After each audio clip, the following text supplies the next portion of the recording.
hosts, John and Roberto.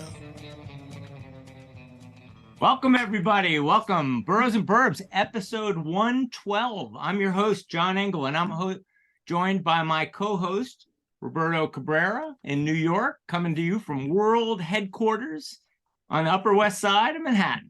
Say hello. Hello, everybody. Glad to be right. here. Each Thursday, we bring you insightful conversations about the national and now international real estate landscape, exploring the boroughs, burbs, and pretty much any place that could be of interest to New Yorkers. And today, I don't know, are we in Sweden? I think we're a little bit in Oslo today, Oslo, Norway. We've got Oyvind, who regulars on the show will have seen him for the, third, fourth time, Oyvind? Five, maybe? Five times. And he began his day, I guess, skiing out his doorstep in Oslo. But now you're in a gallery, I think, in downtown Oslo, right? That's right. I'm here. Okay. I'm here in Christiania, auctionery. And when he was so excited about today's show that he wanted to introduce Pascal Nyborg. Say hello, Pascal. Hello, how are you doing? And Pascal is a bit of an expert in Swedish antiques and comes from Christie's auction house in the 90s as a specialist in them. So I think you wanted to join us and help with the conversation, right, Pascal? Yeah, that's right. Okay, but today, my featured guests, we have incredible guests. Rhonda, Eleish, and Edie van Breems are ready to share their expertise and insights on the home furnishings side of real estate. And before we dive into that discussion, I want to remind you of a few important, what they call calls to action. First, I want you to all visit our sponsor. Let me see if I can hit share screen and show them. So let's see, where are they? No, that's, all right, Grace Farms, sharegracefarms.com. I'd like you to all go and check out their tea and their coffees in support of the Design for Freedom initiative. I drink their coffee every morning, and my wife is a tea drinker and drinks their teas every afternoon. And I want to also bring your attention to the fact that we have the Boroughs and Burbs website at engelteam.com/Boroughs Burbs, and we have all 112 episodes up there if you want to review the back catalog. And with that, let's turn our attention to evbantiques.com, the homepage of Eleish van Breems' home and Eleish van Breems' studio. And with that, let me see if I can hit stop share. And with that, Rhonda, tell me, what is EVB Home? EVB, it's Eleish van Breems' home. We started off we're really focused on Scandinavian design, and growing up as two kids who are influenced by the Scandinavian decorative arts from our families, we've always loved form and function, design, good design, and so we and the lifestyle of the Scandinavian way of living, which is all about family and home and nature. So when we started our business, we really wanted to bring that to the US and present Scandinavian antiques. We started off as antique dealers because I think you have to start at anything classical when you're starting something. You have to know where the origins are. And so we really studied Scandinavian design from the 17th century on, really. And we brought to Woodbury, Connecticut, lifestyle antiques. So people would come into our antique shop and really feel like they were walking into a Swedish Scandinavian home. We sold pieces from Sweden, but also from Norway, Finland. Those were sort of harder pieces to find. But we sort of transported people into Scandinavia, sort of like, having grown up going to Skansen in Stockholm. It was that sort of feeling of you really have to feel it and live it to understand what it's all about. So we tried in our little way to do that. And we developed a following and we wrote a few books. And then we've sort of grown into going into different eras and bringing in mid-century and looking at different types of modern design, which, really has a lot of basis and nod to the antique forms. So we found that really fun and fascinating. And we just love all things Scandinavian. So it's really fun. We just have so much fun finding new things and also working with new makers too, and trying to support handicraft. Handicraft is so important, and keeping that tradition alive, keeping that craft alive, keeping that synergy and that quality alive is so important to us. So I'm going to come back to your website now as a way to sort of organize my thoughts. What I hear you saying is that while it began with tab 3 here, antiques and mid-century, and while you still sell antiques and mid-century, yes, both through the website here and in your Westport and Nantucket locations, you also have your own collection. And we're going to talk about color palettes, dining room furniture, living room, bedroom furniture. But you also have the To the Trade, where you have showrooms, and I want to understand what that means. So you have your collection. You also sell some brands like Georg Jensen that I'm familiar with, and others that are up and coming. And then there's Loft. And then, as you pointed out, there's books. When I clicked on books, I expected maybe to see a book, but I see 1, 2, 3, 4. I mean, lots of books where you've been either a part of a larger collection edited, or you've written them entirely back in 2009 and I guess here in 2013. So and 2007 too, 2007. 2007. Oh, did I miss a book? Okay, wait. That was Yep, my there first it is. book. Yeah. Swedish interiors. So what is the basic business? Is the basic business the collection, of which a way to represent the collection is through storefronts and a website? Or what is the basic business? There isn't a basic business. It's a multifaceted business that has different components. So don't put me in a box, right? Think of us as a big beehive. Okay. Yeah. So we're a hive. Yep. We're creators. We have ideas. And one thing sort of leads to another, and usually has to do with our wonderful clients. A lot of architects, designers, landscape architects we work with over the years have come to us with challenges and problems for, we started as antique dealers. The next thing you know, someone Can we go back to that? Sorry to dining interrupt. chair. Can we go back to that? So you guys started as antique dealers. I mean, that's how you came together. And can you just talk about that's what you did, and how did it start to bifurcate into other areas? Can we just that'll inform me a little better. The desire of, finding there was, a need that our clients had. And most of our clients, I would say, were, interior designers, people in the trade working on projects. And, Edie and Rhonda, I love this Gustavian dining table, but my client won't spend $100,000 for 12 period Gustavian chairs. We need reproduction, which led us on a journey to the middle of Sweden, to Jönköping, which is sort of their version of High Point in Sweden. And we started working with 3 or 4 very small family factories, making traditional forms of Swedish traditional furniture, Gustavian mostly, Rococo. And we started working with them and to have our own line. And everything is still made in Sweden. And then we paint here to specification using Portola paint from California. We can also do, custom paints for whoever, wants something special. If you have a Benjamin Moore paint on your wall you need to match, or a fabric you need to match for a client, we can do that. So that sort of grew into, that was one aspect. And then Rhonda can address how we went from there to carrying other wonderful Swedish makers, lighting accessories. To answer your question about the antiques, how we started with that, I think we had a background.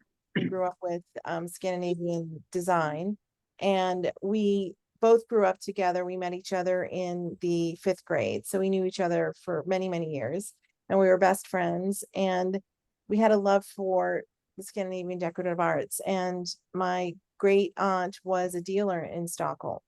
So we had entree to a lot of these amazing dealers and auction houses, and we started really researching and collecting, and we started the business, and then we brought pieces over, and then every 3 months we went to Sweden. We spent a lot of time with historians from the Nordic Museum. We had a mentor that we worked with for 20 years, and we drive all the way around the countryside, and we went to farmers, really up in the north, and we around Lake Fulgen and Fallen and Leksand and wherever, and we went and we bought and collected antiques for our clients. So that's sort of how it all started. And from that, we became more and more curious, and we really gathered a ton of knowledge from all of these wonderful people that we met. And we started wanting to write books because our clients were asking us the stories about what they were buying. We wouldn't just sell an armoire, we would tell the story of where it came from. We tried to find them provenance, to the point where we knew who the farmer was and what farm it came from and who bartered what for what. And those stories then developed into our books. And from that, like Edie was saying, we wanted to keep handicraft alive. So we started working with an artisan or several small factories in Tibro. And we wanted to keep classical forms to go with our antiques. So we developed a line of reproduction furniture using native woods from Sweden, and we would import, and we still work with the factories in Tibro, and then that sort of developed into more interior design because our clients wanted us to do interior designs for them, and then we sort of expanded the decades and brought in mid-century, and with that fabrics, and just it's been 28 years, almost 29 years. So it's evolved over the years. So these items we're looking at that John has on the screen, this is your line. Yes. And they've been made to look like some of the things, that obviously is very intentional there, but some of these things they've got a certain level of patina to them. Are you doing stuff to make it look like that, or those are actually the older items? Those are reproduction pieces that are based on Baroque, Rococo, and Gustavian forms. And we wanted to modernize them a little bit by adding some fun colors. We have traditional colors that you would find in the Gustavian and Rococo periods, but then also putting in a yellow, a pops of color that are more arts and crafts, sort of brings in that period, and more of the Carl Larsson colors, and modernizing today's, when you look at sort of Heller furniture, or you look at any sort of modern, fun, funky, contemporary form, they're using pop colors. Some of those pop colors we wanted to sort of incorporate into the more traditional forms to give it a little bit of a fun edge and be playful. So having fun with it too, not being so serious, but bringing really pure antiques, original paint antiques, and mixing them with today's pieces to make them more relevant to today and living today. So it's a great variety of pieces. Some are with very bright color, and we've also seen many different, what I'd call shades of white. And we've seen very intricate designs and very smooth, modern, mid-century. It's a great range. I think that when the average American thinks of Swedish design, I hate to use a bad word here, but I think they think of Ikea. And I'm wondering, has Ikea sort of ruined or have they contributed to our understanding of Scandinavian design? When Americans think, oh yeah, Ikea, very sleek, very modern. But on the other hand, and accessible to everybody and a worldwide phenomenon. And do you think that the response to IKEA, you know, as successful as they are, is because it is a universal need for a simpler, cleaner design that most of us are looking for?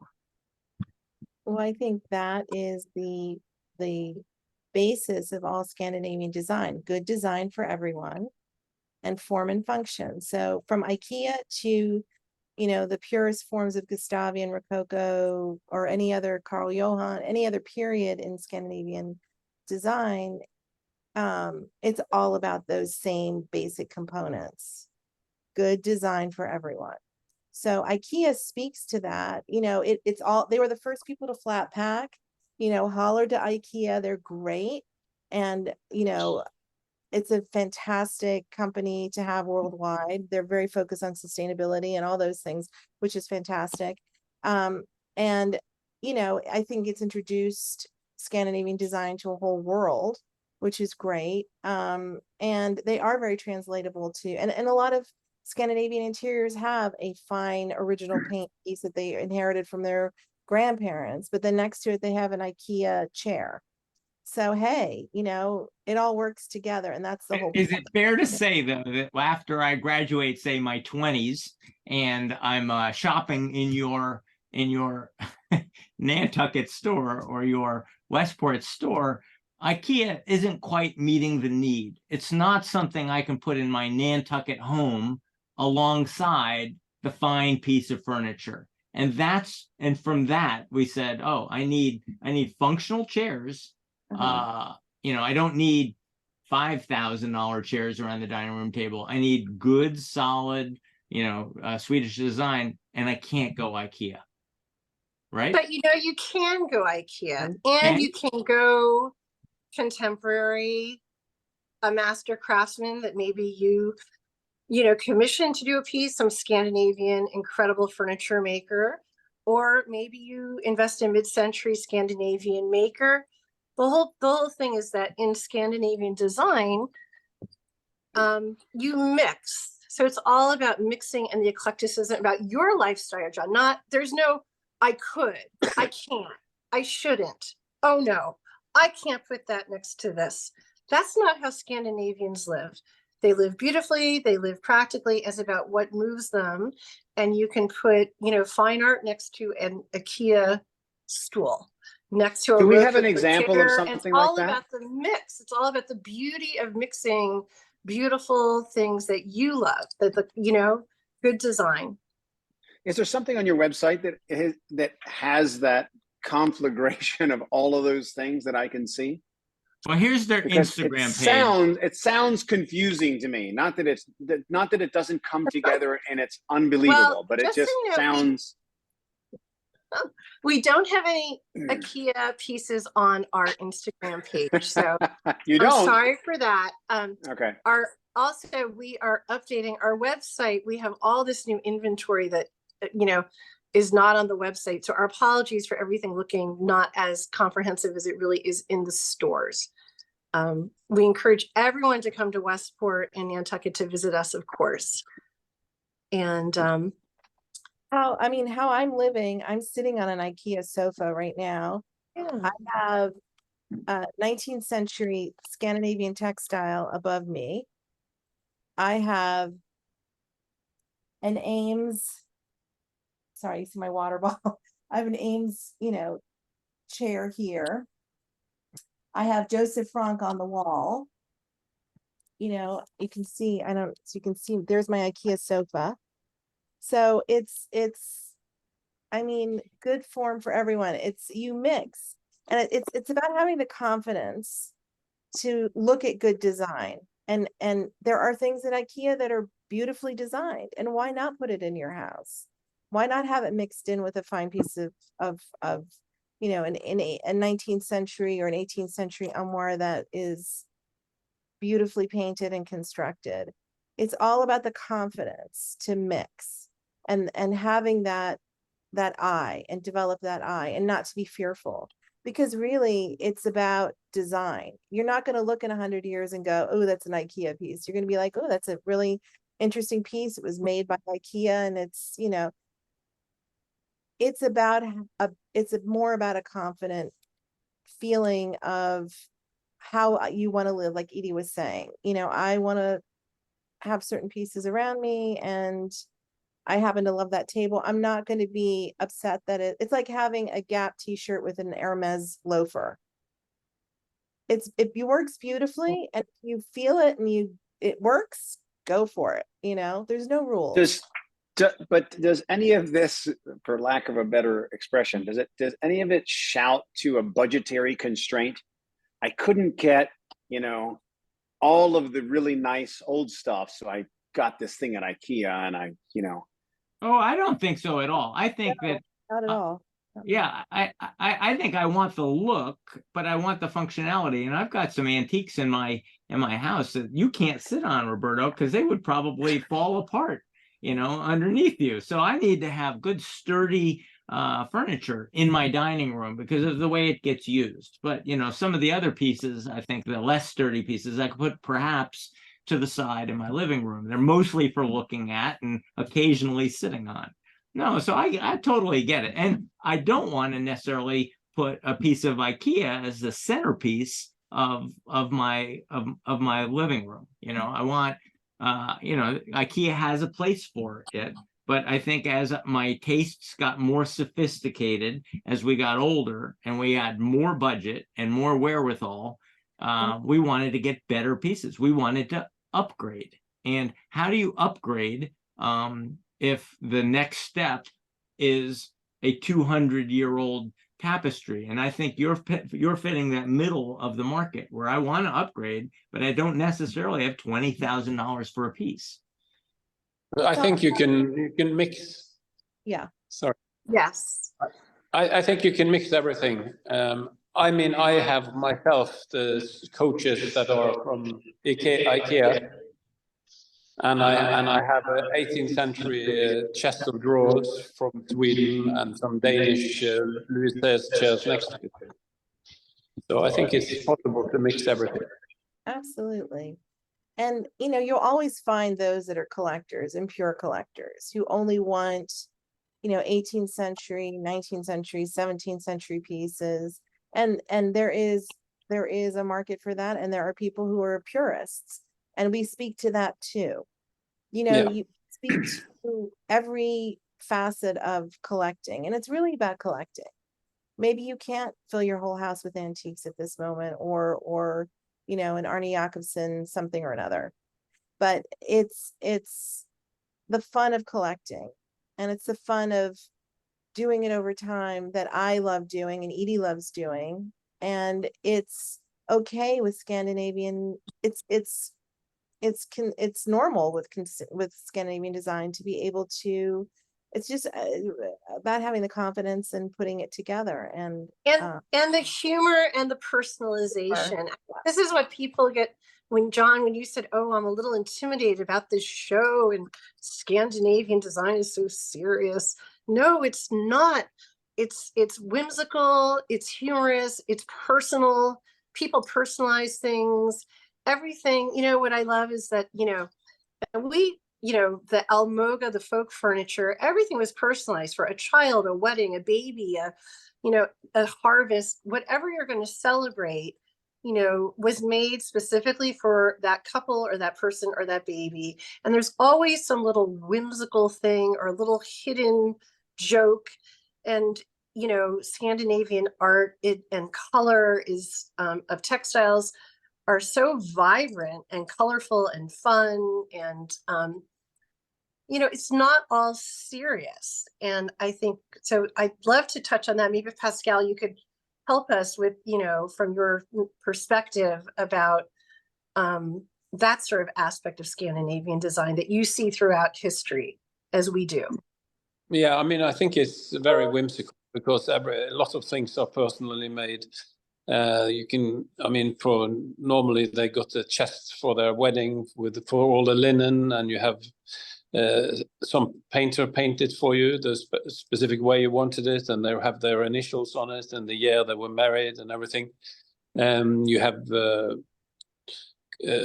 big cabinets, everything. They had even beds built into the house. They had a decorative painter painting the ceilings. The whole room was according to what they wanted to have, and you could have even the flooring could be like painted with an Aubusson carpet because they couldn't afford the textiles, so they painted the carpet on the floor. And it's a very different kind of way the Scandinavians, of course, they used a lot of paint because they didn't have everything. So I mean, in the 18th century and early 19th century, they did that. And then when we moved to the more modern period, they were very impressed with all the exotic woods that they got imported. So they did, furniture in teak wood, rosewood. They used oak. That we didn't have a lot of oak anymore, so we had to import it because the British took everything for building boats in the 18th century. But so I think it's been a whole period that has changed over the years from the 18th century to the 19th century to now the 20th century, and then the Scandinavian style that came in around 1950. There has been more elegance and more sobriety, more like Art Nouveau, Art Deco kind of functionalism that has been introduced. And a lot of people think that, the Scandinavians only have minimalistic homes with just a few pieces of furniture and nothing else, no curtains, nothing, but that's not true. That's only what you see in books. When can I'm not sure who to direct the question at, but I perceive that there was a moment in time when this became the hot style. And I don't know whether it was because of like that chair you just showed me, that mid-century modern chair, that the world started to discover Scandinavian design. I think that, what was that chair you just showed me? The Ames chair? Yes, show us the Ames chair. That Ames chair is an iconic chair that a lot of Americans were first introduced to in about 1960. And so I think that was probably the beginning of the movement, where we were moving away from all this typical brown furniture, American and English brown furniture, into this new exciting style of Ames chairs and Gerrit Rietveld and Piet Mondrian, and the new modern, what we'd seen in painting translated into the decorative arts. And people were, but I think then for a while it came out of favor, and now I think once again it's back in favor. Is that a fair characterization? And what caused it? Who's causing the world to discover or rediscover Swedish design? I think the world needs calm. So I think when you go into your home, especially everything that's happened the last 30 years globally, I think we're under attack. You just feel, from pollution or living or people. It's just everything in our head with the computers, everything hitting us, and then all of these global conflicts. And I think there's something about going into a Scandinavian designed room or space, or at least with the elements of Scandinavian design and beautiful contemporary or Scandinavian modern furniture, that's very soothing. It's almost like taking a deep breath. I find, when I go in, just walking into these spaces. And I think there's something to be said about that. There's negative space, there's beautiful design, everything's in restraint, and there's a balance. And it's that balance that we are missing, all of us personally, on so many levels. And that's what I think why people have responded. I totally agree. Is it coming into fashion now, or has it always been in fashion? I think it's coming into, it's been in fashion for a while, but it's really coming into fashion now, especially here in Scandinavia. We feel like the furniture and other Scandinavian, especially lighting, is become very, very popular among the young generation. I mean, we have people who are 25 to 40 years old only buying secondhand, also because it's more environmentally friendly, but also these products that were built in, like the Norwegian, for example, the furniture that was built locally here in the 1960s is extremely good quality, and you know, you can pick it up for not that expensive, maybe a couple of $100 for a good dining chair. And it's very durable, and it's very simple and comfortable, and people, the next generation now is really buying it and using that, and it's a statement. So it's I think it's very good for the environment and for the that they're using the Scandinavian design and reusing it and again. Mhm. No, I think you're onto it. I can't prove it because I'm not in the world of furniture and home furnishings and home design, but I can tell you that the mid-century modern and that sleek modern look was out of favor for a while. That was not getting a premium. They were not getting paid for the design. And now I think, and it's been in the last maybe 10 years that that those houses, those designs in my world are now fetching a premium. And if I ask the millennials who are out there and are buying, and I say, so can I introduce you to this Chippendale chair? They would wrinkle their nose and say, what? I'm not, you know, that brown, intricate carved, you know, no, that's not really the modern look. That doesn't really go with anything else in my home. And I think that they are gravitating toward, and I think it's been for the last 10 years, but I just suspect that. I can't prove it. And I was just wondering whether you're seeing that kind of thing in the auction galleries, and you're seeing that kind of response in your showrooms, where the millennials in particular are like, you know what, I don't want my house to be decorated like my parents' house, and certainly not like my grandparents' house. And this modern or mid-century modern and mid-century modern speaks to me. I think I think a bigger movement, and I think it's about 10 years old.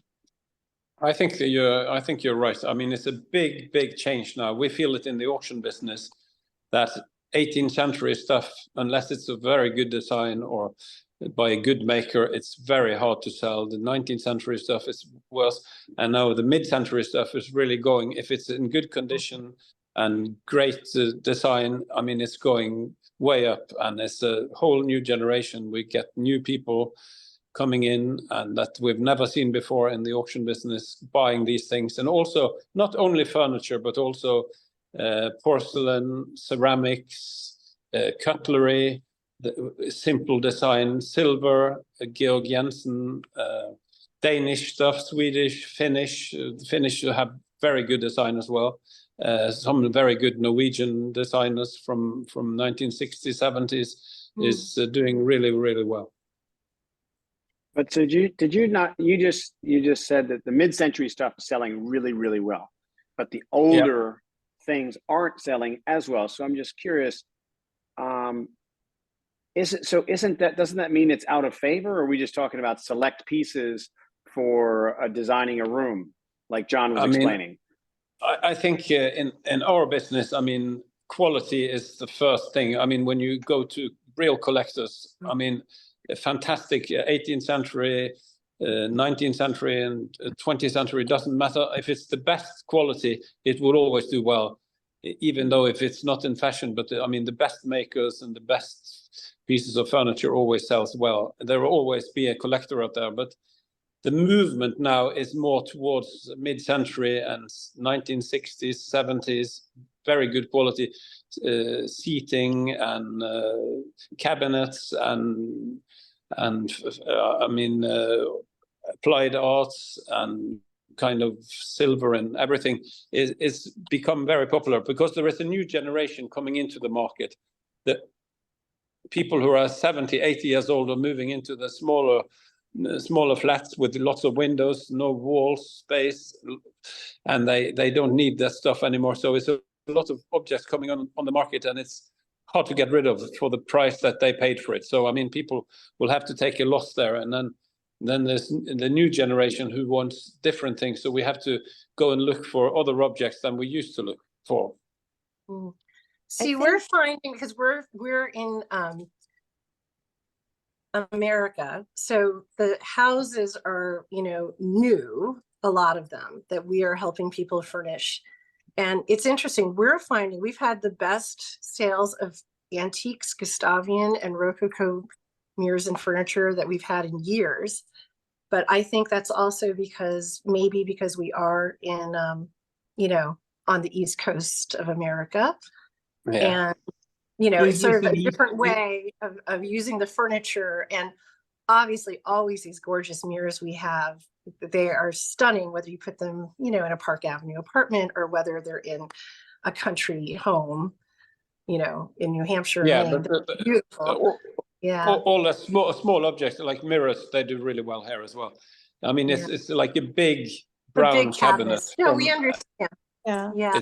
Edie, is there a certain? It's funny because we're having a different experience, but it's just sort of, I think also there's a lot of people who, they haven't decorated with antiques yet. So they're excited about it a little bit. These people in their 20s and 30s coming up.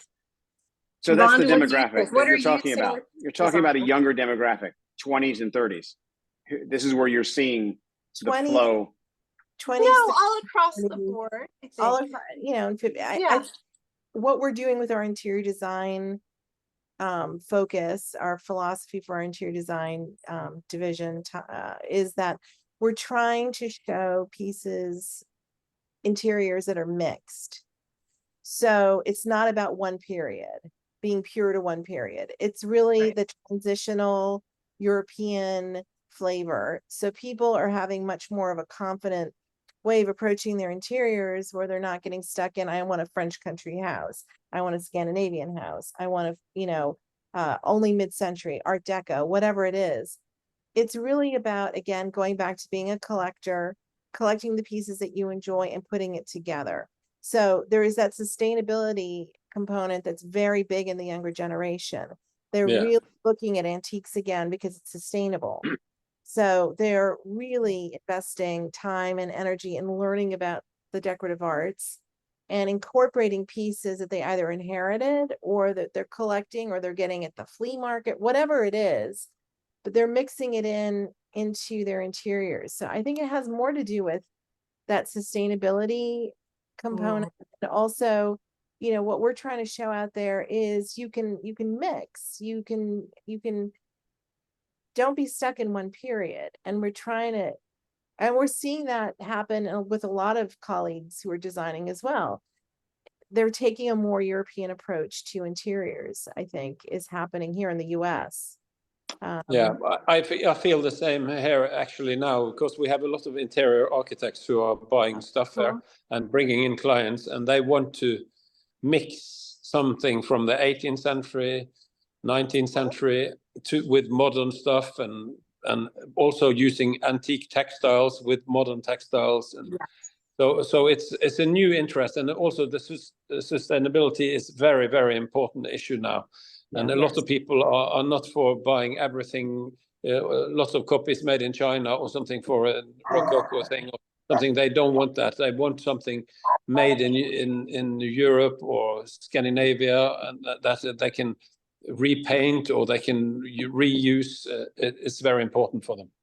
So does this go for art as well? Sorry, John. Does this go for art pieces as well? An old painting and an old frame with regard, something like that, or no? I mean, for paintings, I would say it doesn't really go, but I mean, there is a lot of interest for the very young generation in the kind of pop art, Scandinavian pop art that is 1965 till 1975. There's a big interest in that period, but there are not that many objects of good quality for sale, but when they come up, they do well. Otherwise, I mean, I can see a lot of pictures are being, they change framing and for kind of anything with glass on it, they put UV glass on it that has no reflection on it, and different matting, and they redo everything so it kind of gets a new look, because you can put a 19th century painting and refresh it with changing the frame and doing things to it so it does go in another setting. I want to understand the importance of Westport and Nantucket. And because you talked a moment ago about this being perhaps an East Coast phenomenon. So I want to touch on that as well. I mean, Roberto's in New York. And so one of the questions I'm wondering is, well, why not the Hamptons? Why not New York City? I would expect that most important design businesses start with a presence in New York, and then they look to some of the more important suburbs. But you have locations in two of the important suburbs, Westport and in Nantucket. And I'm also wondering, does that speak to the fact that this is a New York and a suburban sort of focus to the business, or are people coming up here and working with your showrooms and your locations, decorating their Florida? Because on this show, we've spent a lot of time talking about where are New Yorkers going now. And more, a lot of them are going to Texas, they're going to Florida, and they're spending 6 months of the year down south.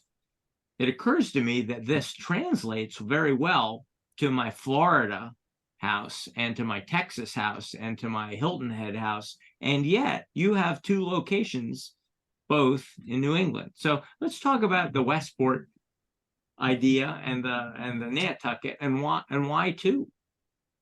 Well, John, you said exactly what's happening. We've always been sort of national in our outlook, and our clients have always been national. So although they find us in Connecticut, you'd be amazed how many people come through Connecticut or find us through our website, because we are specialists. And,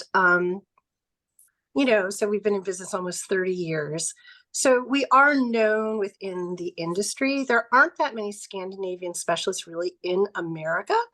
And I like to think that, when people find us and they work with us, we're all about customer service and quality and being there to help, our retail clients as well as our wonderful, designers and architects we work with. And so we really find ourselves, for example, in Nantucket, I would say a large percentage of pieces that people find in our Nantucket showroom wind up leaving the island and sometimes going to California, or Texas or Atlanta. Florida, Palm Beach is huge for us.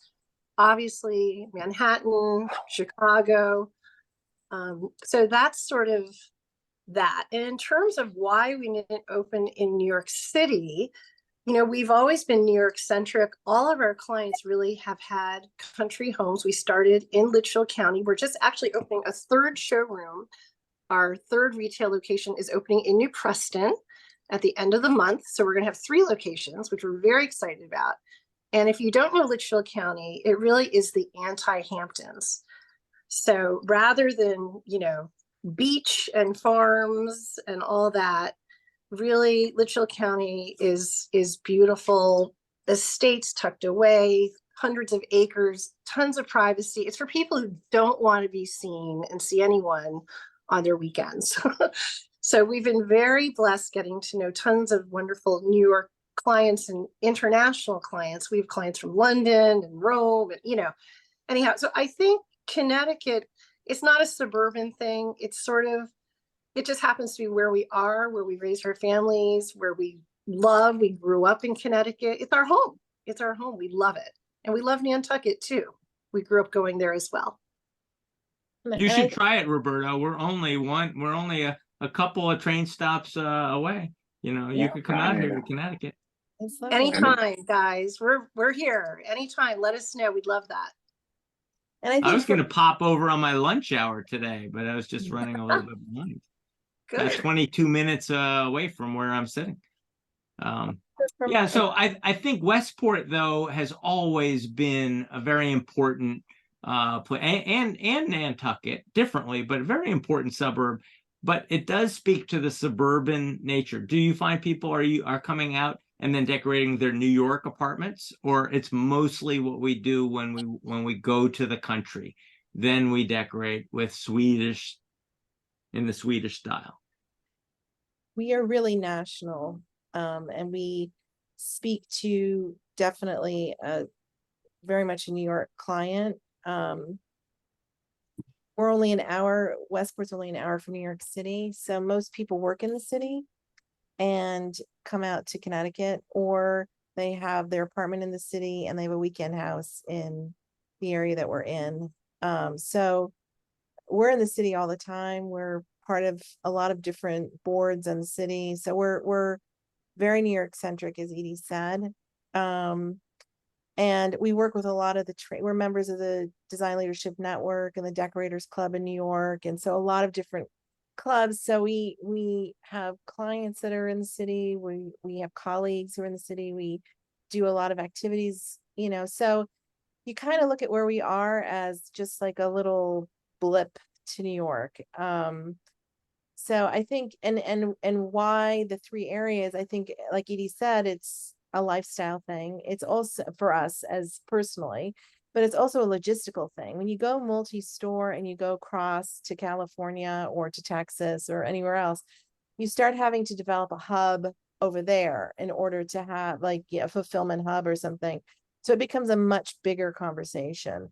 So for us to be able to have a spot in Westport and then in Nantucket and now New Preston, it gives us the, you know, logistical ability to service our clients in a way that if we have something in Westport, oh, sure, we'll send it right over to Nantucket for you. You know, so-and-so is going up there tomorrow, we can drive it up. Or, you know, New Preston, give me an hour, I'll be right there. So it's more of a customer service thing and a logistical thing, you know, and why, and one of the reasons we haven't gone to Palm Beach, though we have a lot of clients who are there, and it seems to be like a Nantucket, Connecticut, Palm Beach, New York thing. A lot of our clients in Nantucket have that sort of lifestyle movement. It's just, again, it's 4 or 5 hours away or 12 hours by car. You know, it's a little bit longer to navigate. So we're not that big. And, you know, to have that kind of infrastructure would mean that we would have to be bigger and lose some of that special quality. So we just, you know, we're a mom and pop shop. We just want to keep the purity, Are you going to stay mom and pop? I mean, at one point, let's say somebody in Palm Beach or in LA wanted to open up a franchise or work with you and bring your design sensibility to the West Coast. Is that in your future? Never say never, but Okay. now we're happy. I mean, it's our, you know, we're 2 best friends who grew up, did something fun, and we're enjoying what we're doing. And, you know, it's an organic business, and you never know, but I think we want to always maintain the quality and the level of service and the personal touch. So if we can do it in a bigger way, fabulous. But, you know, for now, this is sort of, we're growing organically, and, you know, it's all good.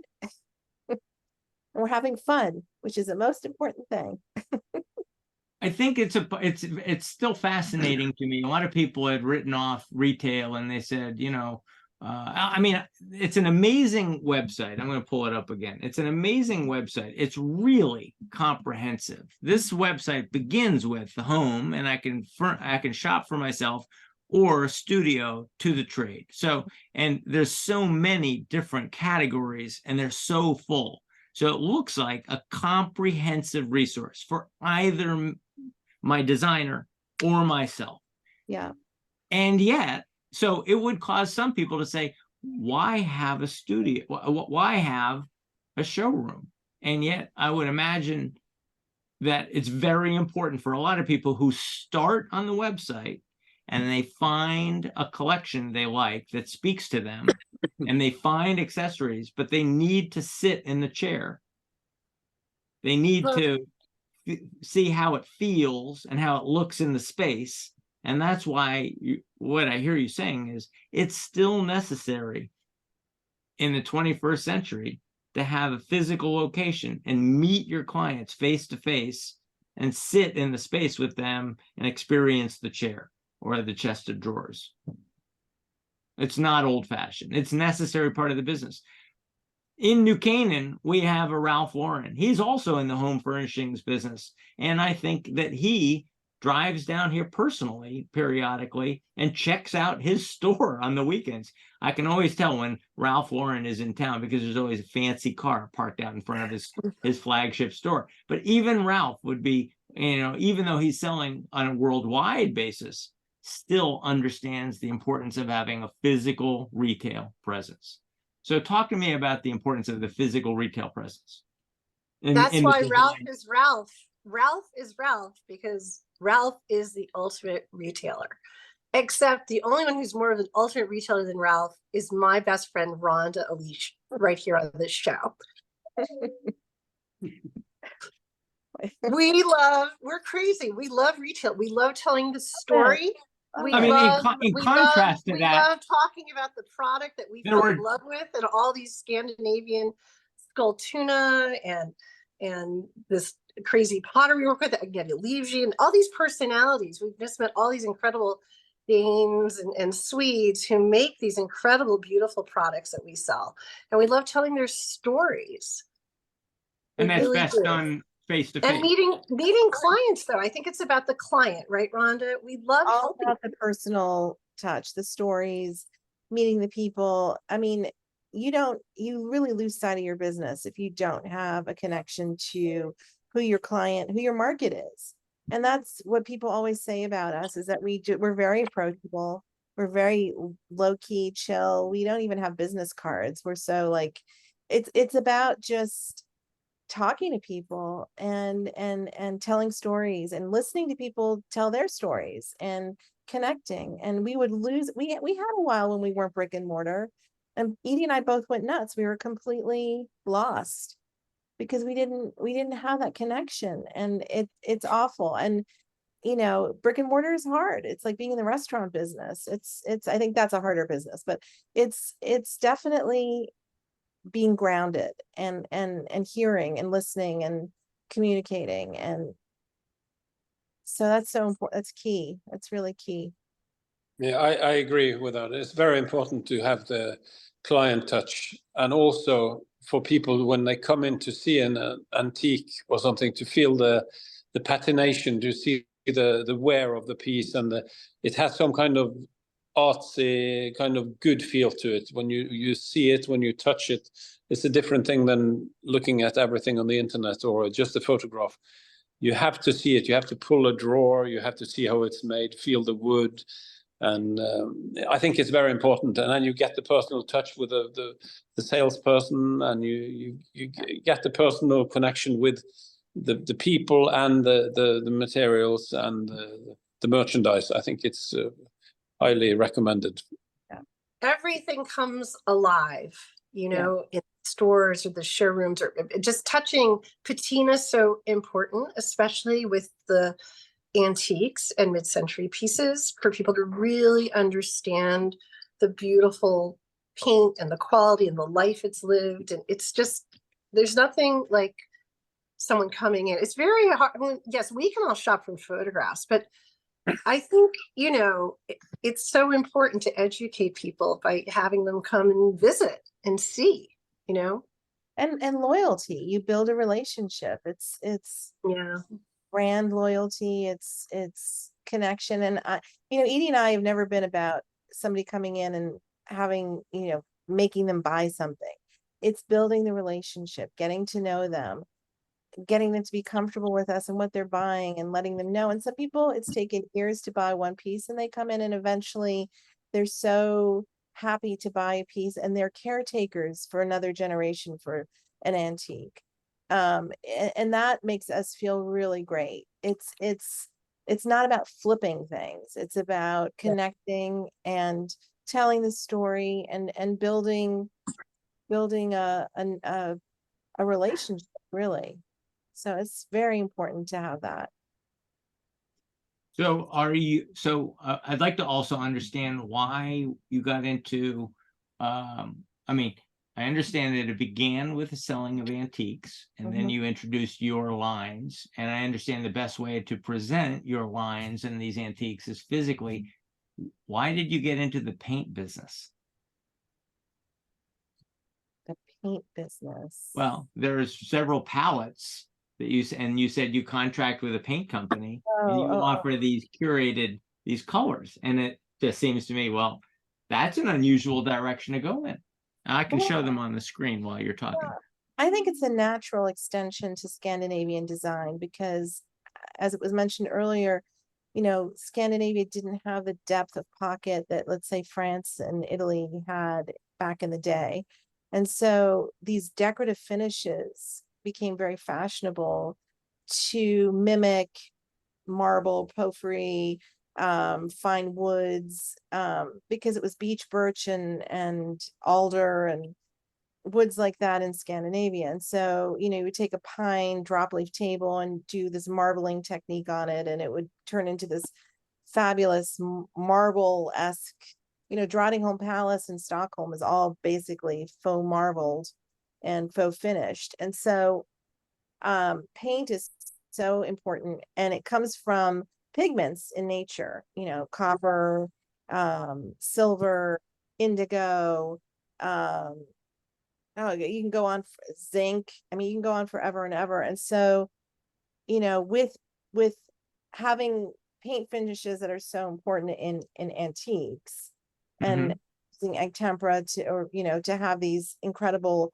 multi-layered mineral painted pigmented antiques, you want to have, with the reproduction furniture, paint that is simpatico with an antique finish. So, we chose to work with Portola because they're mineral heavy, and their paints, they have a consistency that would be sort of more in keeping with a historic composition of paint. And so it doesn't fight the antique, it complements the antique. So in terms of color palettes, we chose historic colors that would have been used in the Gustavian period: grays, whites, blacks, rococo, gold, black, Baroque, maybe not so much painted, or some, stronger reds. Later on in the country furniture, you have that fallen red, which is from the copper mineral. So, it's a wide, varied, and as Edie was saying, Scandinavian paint finishes aren't just gray, white, and blue. They are, the Almoga furniture, as you can see here, there's reds, there's deep blues, there's browns, there's ochres, there's, wide range of color, deep colors. So I think when we looked at our reproduction furniture, we chose palettes that would sort of, speak to those historic colors, and then a palette that spoke to sort of mid-century and arts and crafts, the Carl Larsson period and beyond.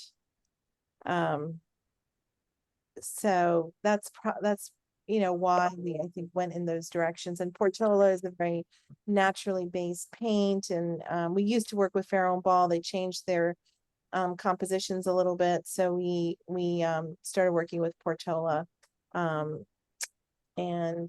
But we can work with any, if you have a designer who wants a Benjamin Moore paint finish, we can do that too. And we've painted some chairs in some really funky, weird colors for people. But hey, All right, guys, we're clear on Voice America. Have a great day. Thank you. Thank you. So, I just want to thank both of you. I mean, so even though Voice America had to go, I wanted to thank you so much. I mean, this was a really great show. I have a much better understanding for Scandinavian design, what it is, where it fits within, and how you started your business and how you have evolved your business. So it's been a really great understanding of a 30-year journey. Is that right? 30-year journey. Wow. In Scandinavian design. I want to thank my co-host, Roberto. Thank you. As usual. Long as you buy quality, you kind of can't go wrong. Right. Yes. That's what I'm here for. Roberto, That is my takeaway. That's right. That is the key. Yes, exactly. That's the key, yeah. I want to thank Pascal and Oyvind for joining us from overseas, our Scandinavian brothers. Thank you for participating and helping out and showing and doing a little bit of show and tell. Look at this. Here we have some more. Oh my God. Oh my gosh. That's, and it's in Norway, so chest. we can't take it out of the country. Oh yes, you can. We can have the papers do for you. We can do the Okay. We'll help you. Well, it's so lovely to meet you Wow. all. Yes. Yeah. So thank so you much. all for It was such a participating. If pleasure. you like this show, tell your friends, hit the like button, like it, Yeah. share it, review it, and tell your mother. I will too. Thank you. So, Thank you very much. thank you, everybody, and I'll Thank you. see you next week for another Thank show, you. Boroughs and Burbs 115.